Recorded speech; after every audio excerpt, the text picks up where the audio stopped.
Evening. How you doing? Hello there. Good. How's it going? Yeah, not bad, dude. Just discussing bits and pieces. What are you up to? I'm at the meetup, and there's a guy here doing interviews for people. I've taken a snapshot. I'm literally just wondering whether to chat to the guy or not. Yeah, and record it discreetly. Not discreetly. He's actually with me now, listening. Yeah, it's totally optional. Yeah, so I'm actually thinking of all of us doing it, but I'm quite hesitant in talking to the guy. Just reading this thing. Where exactly are you, mate? Where is it? It's just a pub. It's a meetup that someone organises, a Hounslow meetup. But a guy's town. Who are you, mate? Sorry. So yeah, I'm Sam Westlake. I'm coming from Cardiff University. So I'm doing a course in science communication. So this is for my master's dissertation project. I'm just like amassing the arguments for flat Earth. So when you talk about communication, is it a technical aspect of communication systems, or is it communication in terms of the semantics regarding human interaction? It's kind of like a bit of both. It's like the practical stuff and the social sciences side as well. Sorry, please excuse the aeroplanes. We're on a flight path and it's literally every 2 to 3 minutes. Yeah, you're good to profit. Yeah. Yeah. Yeah, it's totally optional. It's Yeah, no. Just so, what kind of questions are you asking here? So probably ask like. So you're looking for arguments for the flat Earth. Yeah. So. What are the arguments for around? But yeah, go on. No, sorry, go on. So I guess I'll ask things like, what are the main proofs that the Earth is flat? The main proofs. Main proofs. Earth is flat. Sorry, what's the young guy's name again? Sam. It's Sam. Sorry, Sam. All right, Sam. Can I just let you just put you in the picture of where I stand myself personally? Sure. Okay. When people say, "Am I affiliated with the flat Earth?" I say, "Yes, I am." But what I will say, the biggest thing that I've learned over the last 2 years, really, is that I don't know what the shape of the world actually is, but what the mainstream science say and show us, I know is not quite exactly the truth. 2 seconds, sorry. Yeah. So how did you come to that realization? Well, because all the evidence that they show and all the mainstream science, I was led down a way of thinking, oh, that's what it looks like. But when you break it down, you realise what they're pervading is actually they're twisting everything to make it look as though the Earth is a globe. When actual fact, when you question that and start to look at it in real terms, with the cameras they use, the issues with the ISS that I have, some of the documents, the conflicting documents I've actually got from NASA themselves, and you just start opening these holes. And if I find holes in something, there has to be a reason. So I've come to the conclusion that I really don't believe that the Earth is a ball. I don't really know what the shape is, but they do, but they won't show us. But they still push the globe on every opportunity they get. It's in our face time and time again, and you will see it if you just look for it. You don't have to look for it. It's just thrown into your face every 5 minutes of the day. If you go to the pictures, if you go to the TV, if you watch the weather on the BBC, they always start with the globe picture of the weather, and then they zoom in on the UK, and then you get the flat picture of the Earth. So it's a contradiction in terms as well, if you like. They're showing you one thing, they're also showing you the other side. It's just that you don't realise it. Okay, yeah. So the biggest factor is as well that water always does find its level. When I say I think the Earth is flat, it's probably more flat than it is a globe. I know that for a fact, surely, because of all the way they actually force it to us that it's a globe. And a chap walked into an antiques shop, and there was an antique globe there, and he wanted to buy it as a pair because he wanted a pair.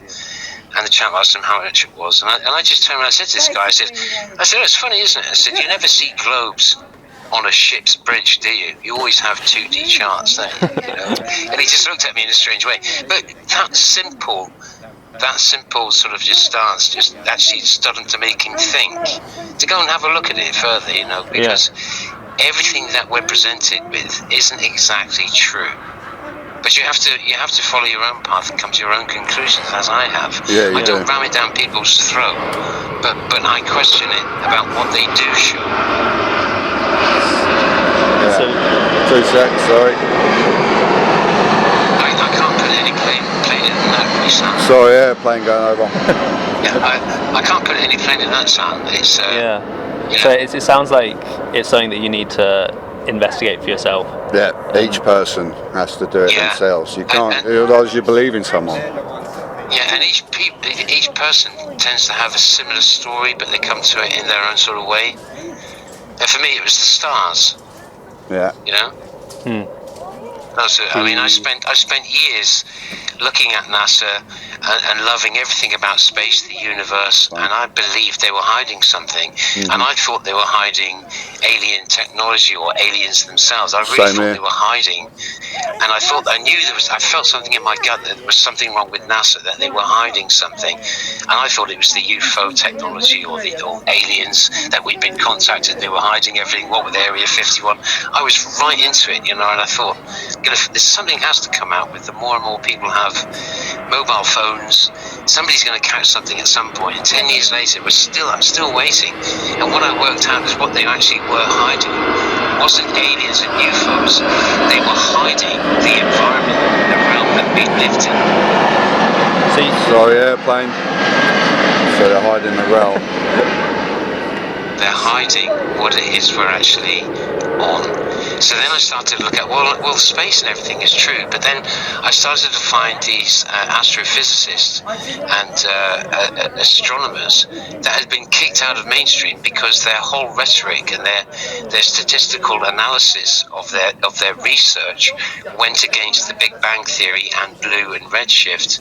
And when they came up with a credible answer to what it was they were actually looking and proved it statistically time and time again, I can give you an example, a chap called Holton Arp. He lost all of his observatory time and had to go and work in Germany. And the sad thing is that one of his students was going to be he was so talented, one of his students, that he would have actually pushed the boundaries further. But he was ostracized along with Holton Arp because it would have proved everything that currently was out there as the given to be wrong. Airplane. So in essence, Sam, if you're at a university, imagine if you came up with the concept that you thought could actually change people's perspectives with a given science, and you were ostracized for it, but you felt that your research and your time and your effort that spent into it was really credible, and people should stand up and listen, and you were kicked out of every major sort of campus in the world. You're actually treated as a leper because you had something that could benefit the whole world, but went against the mainstream consensus of what they call science. How would you feel? I guess alone. Exactly. Yeah. Listen, I'm sorry, I'll just put this in there. This is being recorded. Are you okay with that, Chris? Absolutely fine, mate. Yeah, absolutely fine. I thought you would be. I just thought I'd put that in there. And thank you very much for doing this. Yeah, thank you. Thank you. No problem. Nice to meet you, Sam. Nice to meet you. It seems genuine. Yeah, you do. You seem genuine. Otherwise, I wouldn't talk to you. I'm trying. No, you're cool. You've spoken to a lot of people as well. Yeah, I think it's 8 interviews. Alright, sorry, carry on. So I guess, it's kind of this situation where there's splinters of the scientific community or the kind of official scientific community that are recognizing that something's amiss, and they're getting ostracized. So just to summarize Yeah, sorry, was that directed at me, Sam? Yeah. I would Yeah, say, sorry. I mean, I used Halton Arp as an example. Yeah. He's just one that was quite prominent in the terms of astronomy. So is that it was all to do with quasars and redshifts, you know. And is that where kind of there's a similar problem with stuff like gravity? Because I understand that that's a which one? Sorry, go on. I guess the Einstein's and Newton's theories of gravity. It's my understanding that the flat Earth community sees those as invalid. And we see them as mathematical concepts. Yeah. Well, me personally, it's a mathematical concept. Can you practically demonstrate what you're trying to say? You know, are you going with which gravity? Are you going with which mathematical Newton. concept? You're going with Newton. So we have a pulling force. Yeah. Can you describe the mechanics of a pulling force? Well, I guess in the same way that I can't talk about the mechanics of two charges interacting. It's a theory that mass attracts mass in the same way that there's a theory that positive charge repels positive charge. Right. Okay. So the mass attracting mass part. Where do we see this? And what practical demonstration can you point me to for mass attracting mass? Yeah, I guess this is the. So this is what it's about. We're about practical demonstrations. Yeah. Nothing's being practically demonstrated to us to do with the heliocentric model, and when we're doing our own observations and research, it's not coming to what we're supposed to be.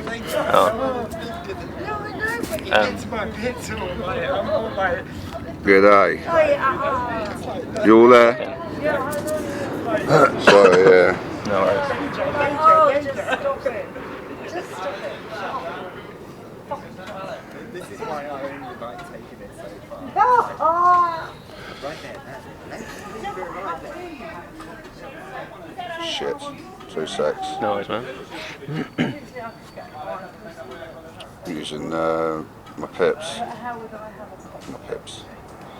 2 seconds, mate. Take your time.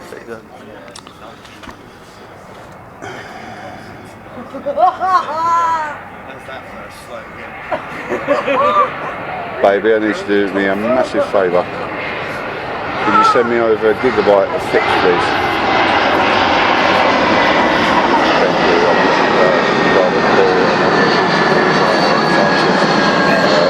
Yeah, if you could, please.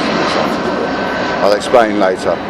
I'll explain to you in a bit if you could just ping me over a gig. Yeah, not too long. Alright, baby. Cheers, bye. Yeah, so carry on. Marshall's just sending me that. Yeah. So. Okay. So you can't practically demonstrate gravity. Which one? Yeah, you can't. None of them. So you got a pulling force. So if you're going to manipulate, the independent variable, the gravity, you're talking 50 million of that object. You know? So we're going to Cavendish. Yeah. You know about Cavendish? Yeah. The two rotating bar. Has anyone since Cavendish repeated that observation? Is there any proof that he done this observation in his barn and had to look for a telescope because he didn't want to get his gravity to... Anyway, you obviously know where I'm going with that. So it's not in the same way as you get two magnets where you get like magnets positive repel charge and attract. That's easier to control that experiment. What is magnetism? What is a magnet doing? Do you understand? I don't know anyone that exactly understands magnetism. They're putting it to Earth's gravity, so you've got to repel and attract. But when the magnet attracts, that's it. It's not moving again. Yeah. Gravity can, so we've got the insects and all that can. Yeah. I don't know if you're getting where I'm going with that. So it's not as like impactful a force. G'day, sorry I ran out of pips. Just been sent a gigabyte. How's it going, people? We were just talking about gravity and how it cannot be demonstrated whatsoever. It is mathematical concepts, both of them. And Right. Can I elaborate on that, John? yes, please. Right, hello Sam, this is Hi. FPV. How are you doing? No, when I came looking at flat Earth, my first flat Earth proof from my point of view was aircraft, because according to the globe, we have to, aircraft have to adjust 1 degree per 70 miles or thereabouts to compensate for the 69, curvature. yeah. So to maintain altitude, it has to adjust attitude to compensate, correct? Yes. Right. Now, zero-G aircraft alone can be moved. Aeroplane, sorry. Talking of aircraft.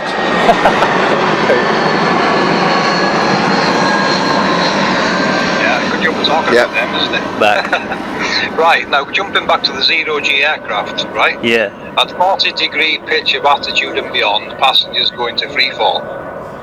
This is an aviation fact. Sure. Now, apply that to flying around your globe adjusting attitude to compensate for altitude, to maintain your altitude. You are going to have to keep adjusting your attitude. Yeah. And there lies the problem, and this is where they're trying to use gravity to say it's making people feel upright in the aircraft going around the globe, and it's pulling the ocean to the ball. Yeah. But there is no such force as pull. It has to be a push. There is no pull force on Earth. Yeah, there is no pull force whatsoever. So you can see now how they're trying to manipulate this word gravity to create the effect on the globe that uprights everything. Yeah. But you know now, in aviation, that aircraft at 40-degree pitch of attitude and beyond, it will set alarms off in the aircraft because you're now entering dangerous attitudes. That will affect passengers. Yeah, you're being freefall. Yeah. Yeah, you're being free fall. Sorry, another airplane, sorry. What an interview. I appreciate these guys. Yeah, go on. Don't want to be a lone ranger on this, mate. Can I just add something for Sam as well? 2 seconds, he's just talking. I've got one more thing He's just talking to someone, sorry. Alright, buddy. Just a half pint. Yeah. Right, sorry, go on, FPV. Yeah, and to further that as a proof, you can go onto NASA's own website and there's an aircraft document, and in the summary it tells you they are designed to fly over a stationary and level plane. Yep. Huh. That's an aviation. aviation fact. Yeah. So, that was my first proof of a level Earth. And that's what sent you off into your research. Yeah, I I will made mention your a 9 research. second clip. I made a 9 second clip as my first flat Earth proof of an aircraft flying around the globe, and how ridiculous it actually is when you look at it from an aviation perspective. Yeah. It doesn't work. And my research since then, that was a few years ago. My research since then has been, the best word for it, I suppose, world mechanics, working out how this world really works. Yeah. That's another story, Yeah, it certainly is. We've got a few years worth of research that confirms. I will point into your research, FPV. Yeah. And, so if why do things fall then if gravity? Okay. So FPV, can I take the floor, mate? Yeah, all yours, Chris. Okay, Sam. So you're at university now, right? Yeah. Have you ever had explained to you the mechanics or the actual working out of gravity? Or is it a concept that you've just accepted as a given? It's a concept I've accepted as a given. Yeah. Okay, so have you ever heard of the Cavendish experiment? We've just been talking about that. Okay, so you know about Big G then? Yeah. Yep. So if I were to tell you that I'm going to go up into the moors, because I live in the southwest, I'm going to go up to the moors at the weekend in a barn that's miles from anywhere. I'm going to set 2 large weights up on a torsion beam with a second torsion beam with 2 smaller weights hanging at the same level Don't forget in a telescope. barn with no wind disturbance, and I'm going to leave them for a week, and I'm even going to use telescopes to measure the angle of attraction between them. And once I get that result, I'm going to use that angle, and I'm going to be able to calculate the size and the mass of the sun, the moon, and the earth. You would think I was mad, would you?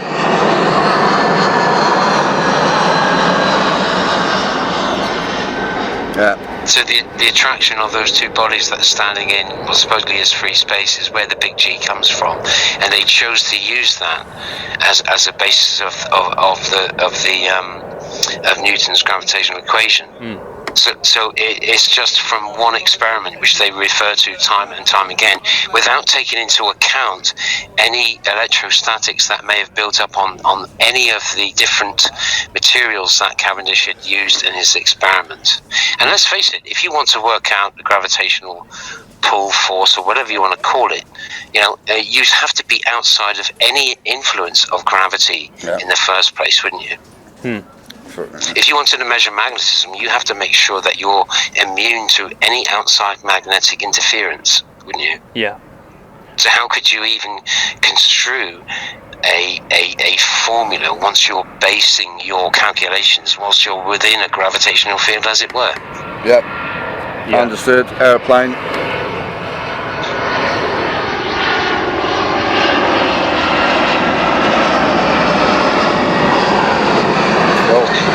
So the last one from me, Sam.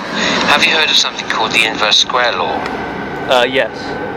You have. So your understanding of the inverse square law would be applied to what, from your understanding? A couple of different things, including the gravitational force. Okay. So have you ever heard of a chap called Coulomb? Yeah. Right, so Coulomb's law, right?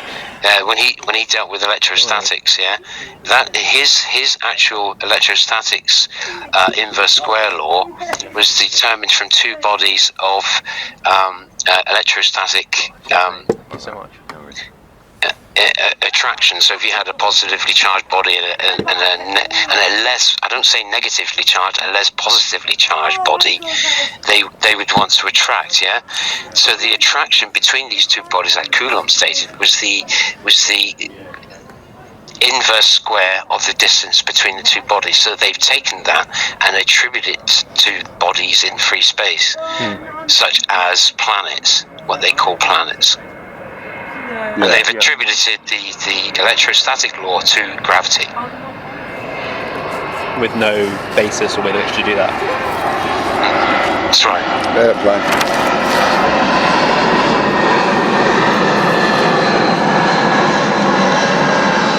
Oh, great, now I'm losing power. Now I'm losing power, I'm down to 15%, so it could cut, and then that's me done for the night, unfortunately. No worries, Sean. Thanks for sharing, buddy. No worries, thank you guys. mate. Really appreciate it. Yeah, no, thank you very That's much. all right, Sam. You It's our keep pleasure, talking mate. till it cuts, and then I can give him my point of views, but that's all I can do, really. Is there anything else you guys wanted to? Well, what I guess. is there anything you're struggling with? Because you've been looking at this, you've been talking to people for quite a while now. You've been to Bristol meets, talking to Robin and his gang. Yeah. So where are you? Are you stuck with anything? What can you not? Hey John, probably a good point to get across here is not to get attached to maps and models. Yeah, that's what's doing people. Don't look at this. There's a lot of people portraying this round flat Earth map, the E-style map, and it's an ice wall. Do not get tied into that. All maps and models need proving, and to do that, you're going to need full exploration. Otherwise, you're going to get nowhere. That's it. That's all we require. What we can do, what we can do is restructure the world model using real world data and a host of other things, and you'll find it doesn't match the globe. That's an airplane. Sorry, FPV. They're doing it deliberately, MPV. I don't know. The guy's going round in circles. Yeah, it's literally round in circles. Oh, there, Mr. Cook went round the wall. Sorry, Sandra. It's a conspiracy. Proper conspiracy. Take maps and models at face value. They need proven, and if you're going to look into them, make sure they've done the research and homework on them, because you're going to find a lot of them haven't. There's a lot of things don't work, but at the end of the day, they're going to attack that because they need a straw man to attack. Yes. When we ask them for proofs, they can't provide the proofs, so they start attacking straw men. Well, that's not proving their model. We can debunk their model. As far as we're concerned, there is zero proofs of a globe. None whatsoever.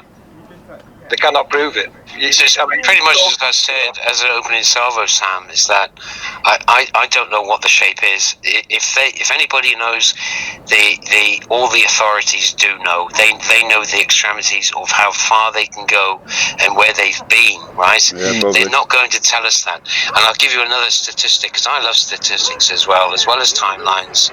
Another airplane, sorry. 26% of this surface that we know exists, we can't get to because it's militarized. Yeah, there are places you and I are not allowed to go. Yeah, Antarctica. Can't go. Well, you can go, maybe you can go do some research in Antarctica. You're not going to go far, you're not going to go too far away from the shoreline. Yeah. You're not, you're not going to be able to wander off. Can you hear me? Can you still hear me, Sam? Yeah, you're back. Yeah, right. Here's another important thing. Now, a lot of people say, why would they lie about the shape of the world? Now, the answer to that brings us to two very important questions. What is creating and moving those lights in the sky? Yeah. That's the two most important questions I came across when I started looking into this. What is creating and moving those lights in the sky? Yeah. And that would be the reason to lie. Because then you're going to now go down the research we went down. So there's some secret there with the stars. Yeah, and also, Sam, how do you know that they're looking at the macro and not the micro? You see a picture of the Horse Nebula and they tell you it's 1.5 billion light years from end to end. How do you know that, really? And all those deep penetration space pictures you get given, they say taken by the Hubble. I don't want to even get into the Hubble at the moment, but the Hubble does not take pictures. It receives data, and they fill in the colours later. So how do you know they're not actually looking at the micro? Sorry, another airplane. These bloody airplanes. All these airplanes are humid. So many. I think we're good. Yeah. So again, with this whole talking about airplanes and CO2, right? Have you ever seen a website called FlightRadar24.com? Yeah, I've seen it. Now, have you seen how many planes are in the sky at any given time, 24 hours a day? And they ask you to switch the TV off at night so you don't attribute to the CO2. Do you know how much CO2 is in the atmosphere at any moment? It's 0.04%. Yeah. Do you know how much man is contributing to that 0.04%? I have no idea. 0.1%. And do you know how much the UK is contributing to the 0.1% every year to that 0.01% of the 0.04%? Probably like 3%. 3%. Pretty much nothing, really. It's just a complete scam, mate. It really is. Everybody on electrical units. That's what they want. Yeah. Is it? Like I say, it's opening another can of worms here, and I don't want to overload you. But well, I guess it's the point to get as much information. But like things like sunset, like sun exit. Like what's that? The sun exit. Sun goes. Yeah. Does the sun move, or are you spinning? So when I've seen the sunset, it's been passing over the horizon. It goes into the horizon, or it goes round. Come on now, think. No, seriously. Yeah. I can show you some sun exits and entries now. Yeah. So think back to when you have seen it and describe what you actually saw. Did you see the sun moving? Yeah. You saw the sun moving, right? And it went out of your view. We never see things going round the ball, so no matter how high we go or zoom in, we will never see a plane going around the ball, or anything like that. So, you know where I'm coming from. Yeah. When you see a sunset, it's basically all to do with perspective and stuff like. Yeah. So as the sun gets further away, it's getting lower in the horizon and stuff like. And what happens is it gets into the convergence line where land and sky meet, and the light kind of distorts and stuff. And the sun starts to melt and change shape and distort itself. So it starts to go wobbly and that lot. And as you watch it go further out, it'll go out rather than behind. That's something. right. Yeah. doesn't. Yeah. It's when you watch it with a different kind of mind, kind of thing. Be acceptant to what it could be something else in that sense, how you look at it. That's right, Lev, and the way the sun sets as well could be different from night to night, and as we all know, it's been shown, the colours we get are due to the noble gases in the atmosphere with the electromagnetic waves coming from the sun. Airplane, sorry.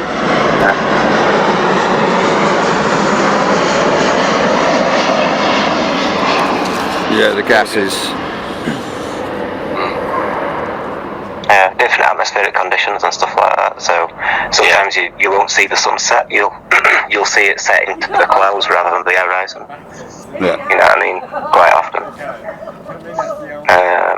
You need to be looking over the ocean as well, because if you look over land, you're likely to see it go behind a false horizon, like behind a mountain or a hill or whatever and stuff like that. So that's blocking a lot of your view and stuff like that.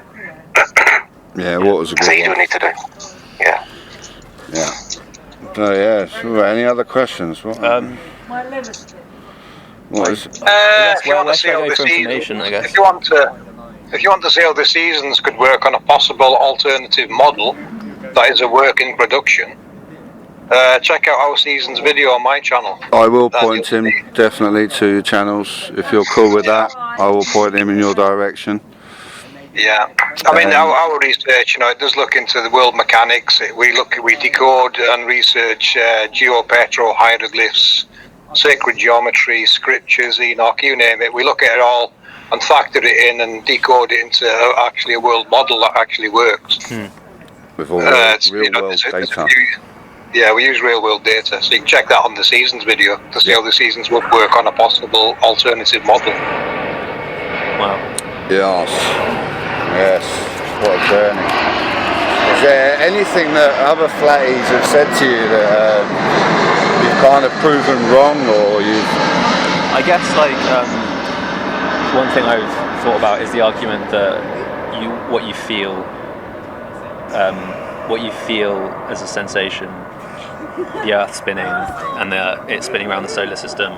I think I did the calculation, and if the science is right, if the centripetal acceleration is a equals v squared over r, then the r's are so big that the acceleration is so small that I wouldn't be that surprised if we didn't feel it. So that's one that I've had trouble with. But that's with an R that they tell you what it is. Yeah, right? I've been told. Yeah. You have to consider that we're not going at constant speed either, because you're on the outside of the ball. Yes. And that spinning is going round one way 1,000 miles an hour, and then when it's going round the other way, it's going the opposite direction 1,000 miles an hour. Yeah. So you're speeding up 2,000 miles an hour and slowing down 2,000 miles an hour every day. Crazy. And we're also on ecliptic orbit, so physics, you should have a slowing down and a speeding up. We feel none of that either. Yeah. I'm sorry, but you would feel something. Yeah.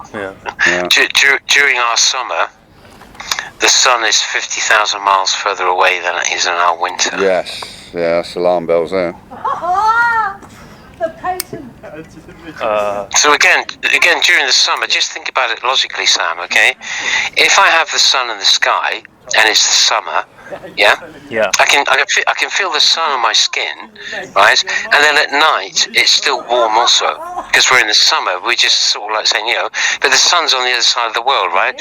Why doesn't it get cold? But yes, in the winter, when this tilt's supposed to happen and the Earth tilts as we come around for the winter, the sun is 50,000 miles closer, but yet it's cold, and it's also cold at night. It just doesn't compute to me. I always had a trouble with that one, even when I was younger. Why doesn't it get cold at night in the summer? Yeah, because it's gone. Yeah, the sun's gone, and then that's right, because it heats up differently, not as it's told in mainstream. And people say, well, it's because it's warmed up the Earth and everything. Well, okay, so it takes that time to dissipate, whatever.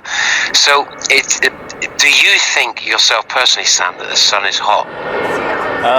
I think yes.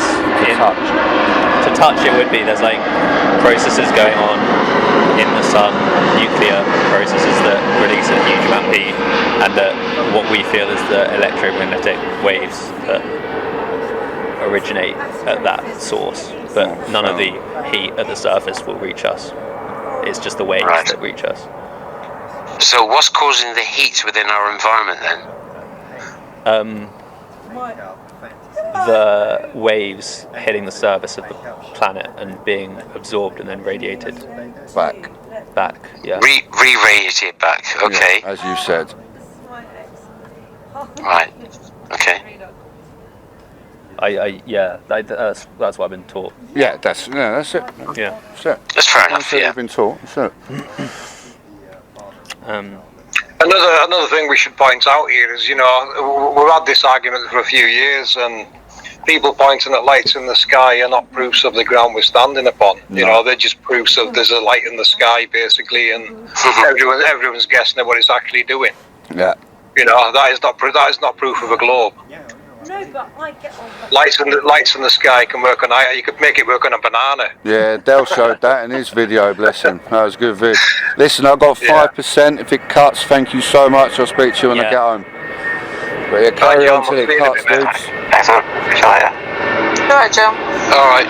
Cheers, John. Cool. Just saying, Yes, when it cuts, it'll cut. And I'm just saying night now, and I'll speak to you in a bit when I get home.